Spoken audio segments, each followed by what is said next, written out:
Us faig aquest tutorial en català també pels que us costi una miqueta més del que s'ha de fer en anglès. Mireu, l'altre dia ho vam explicar ja a la connexió en directe i vam estar fent un exercici, però us ho torno a explicar.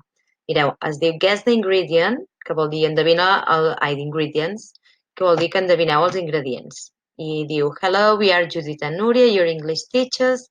We know some of you like cooking and eating, no? Cuinar i menjar.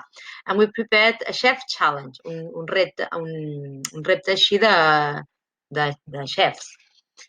Are you ready? Guess the ingredients, sí? And then, in the palette, and then post your own recipe. Després heu de posar el vostre. Què faig? Clico aquí. Sí? I se me'n va directament en aquesta Padlet, que hi ha una altra vegada les instruccions, i diu, please write your name. Si no escriviu el nom, és com si no em féssiu els deures, perquè no sabré que ho heu fet. Mireu, i després aquí teniu 4 receptes. Aquesta és la que vam fer l'altre dia tots junts. Sí? Us ho llegeixo. Diu, guess the ingredients. This recipe looks very fresh and healthy. Sí? Fresh and healthy. O un altre diu, looks delicious, or delicious, healthy and perfect. Sí? Podeu ficar els adjectius que vulgueu. O sweet, o sour. Can you guess what's in it? It has got 5 different fruit and vegetables. Sí? Us diu, a veure si podeu endevinar el que hi ha. I diu, té 5 fruites i verdures diferents. Sí? Diu, ho heu d'endevinar fent servir aquesta frase, eh? No vull que me fiqueu tomato, potato. No. Estem a cicle superior. Heu de dir, I think it has got tomato, bla, bla, bla, bla. 5 ingredients, 5. Sí? I think it has got vol dir jo crec que té.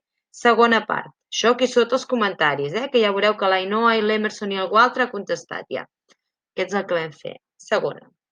Diu, who do you think made this meal? Núria o Judit? Penseu que aquestes les hem fet entre la Judit i jo. I dèiem, I think, no s'hi valen posar Núria, Judit, no.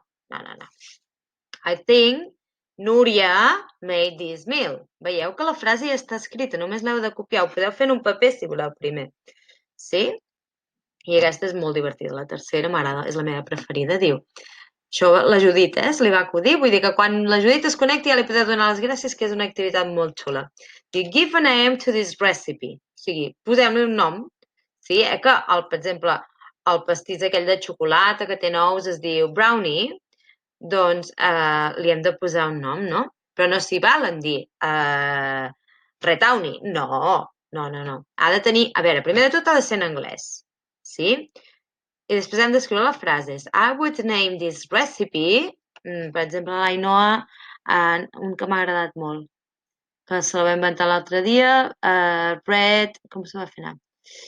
Red healthy. Red healthy, sí? Com saludable vermell, sí? Doncs us inventeu un nom en anglès i copieu la frase, que això vol dir jo li posaria, sí? I ho escriviu aquí, als comentaris. Sí, aquí sota, afegeix comentari. Si us feu servir l'email sortirà el vostre nom, però no cal, veieu? Els anònims no surt, per tant després escriviu les inicials o el vostre nom, així sé qui és. Un cop hagueu fet això amb aquestes, sí que és com un joc, sí? Veieu que ja hi ha nens que han participat. Després vosaltres podeu posar una foto, com ho fem al mes. Fiquem el títol, guess the ingredients, i després podeu copiar quasi com tot aquest tros, no? This, com surten majúscules, recipe looks, i després dieu delicious, healthy, el que vulgueu, buscar al diccionari. Delicious, delicious and healthy. Recordeu que us vaig dir que ha de ser una recepta healthy, Healthy vol dir that is good for you, saludable, sí? Va, doncs ara agafeu, després heu de dir it has got, i heu de dir el número d'ingredients que porta donant pista. Per exemple, si porta 2 fruites i 3 verdures, si porta alguna cosa de carn, però no heu de dir què és. val? Com ho endevinarem? Amb la foto. Doncs ens anem aquí, puja i pick a file. Aquesta és la mateixa, val? Ho publicareu, fiqueu el vostre nom aquí al final, podeu posar els inicials si voleu, o podeu posar només el vostre nom, no cal que fiqueu cognoms ni res, Val? I quan acabeu, pum, ja sabeu que va així, és ben fàcil. I com més en tinguem, més divertit serà el joc, perquè després els altres nens que vagin entrant ho endevinen. Jo ho intentaré endevinar, vaja.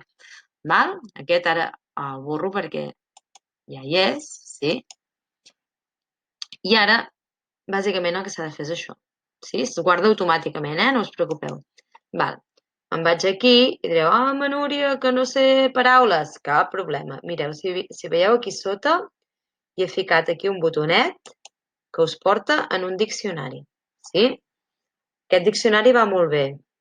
A mi m'agrada molt online. Perquè a vegades el traductor Google no tradueix gaire bé. En canvi, aquest tradueix molt bé.